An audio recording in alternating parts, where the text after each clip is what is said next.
অন্যদের মায়েরা অসুস্থ থাকার পরে তাদের সন্তানদের ভূমিকা। হানি, আমার অনেক জ্বর উঠেছে গো। দেখো দেখো দেখো, তুমি আমার কপালটা দেখলেই বুঝতে পারবে যে আমার অনেক জ্বর উঠেছে। কি করবো এখন আমি বুঝতাছি না তো। হ্যাঁ ডার্লিং, তোমার কপালটা দেখেই বোঝা যাচ্ছে কপালটা যে অনেক গরম। দাঁড়াও, আমার একটু বমি বমি ভাবও করছে।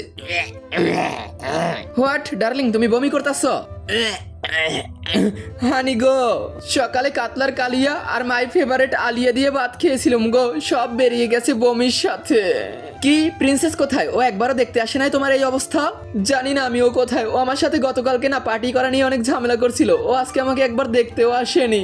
কি জানো তো প্রিন্সেসের মাম্মাম, তুমি ওকে সঠিক শিক্ষাটাই দিতে পারোনি। ধুর, আমার পার্টি টপটা যে কোথায় রাখলাম।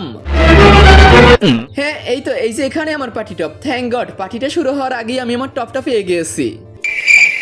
হ্যাঁ, এই মহিলার ঢং দেখলে আমি একেবারে বাঁচি না। ধুর। হানি জানো গো, প্রিন্সেস একটু আগে আমার রুমে এসেছিল টপ নেয়ার বাহানা দিয়ে। হ্যাঁ সিরিয়াসলি, ও কি তোমাকে দেখতে এসেছিল নাকি? হ্যাঁ গো হ্যাঁ, আমাকেই দেখতে এসেছিল। কি যেন একজন বলছিল যে আমি নাকি ওকে সঠিক শিক্ষাটাই দিতে পারিনি। ধুর, আমার তো এখনো মনে হচ্ছে কি যেন একটা ঘাবলা আছে। এই রাখো তো হানি, তুমি কল রাখো। আমার সোনা মা আমাকে একটা বাহানা দিয়ে দেখতে এসেছে, এটাই অনেক আমার জন্য।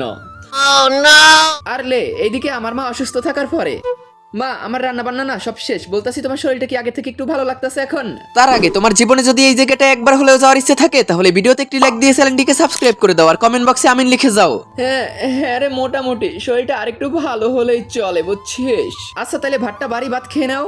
না রে, বলতাছি ভিজানো কাপড়গুলো ধুইছিলি? ওই কাপড়গুলো তো আমি সকালেই ধুয়ে ফেলেছি। না রে, আমার শুয়ে থাকলে চলবে না, এখন উঠিস। ছাগলটা আবার মাছ ছাড়া ভাত খেতে চায় না, মাছ ভাত মাখতে হবে। আরে মা, তোমার ওঠার দরকার নাই, তুমি শুয়ে থাকো, আমি ছাগলটারে ভাত মেখে দিতাছি। হ্যাঁ মা, মাছ বেশি দিস।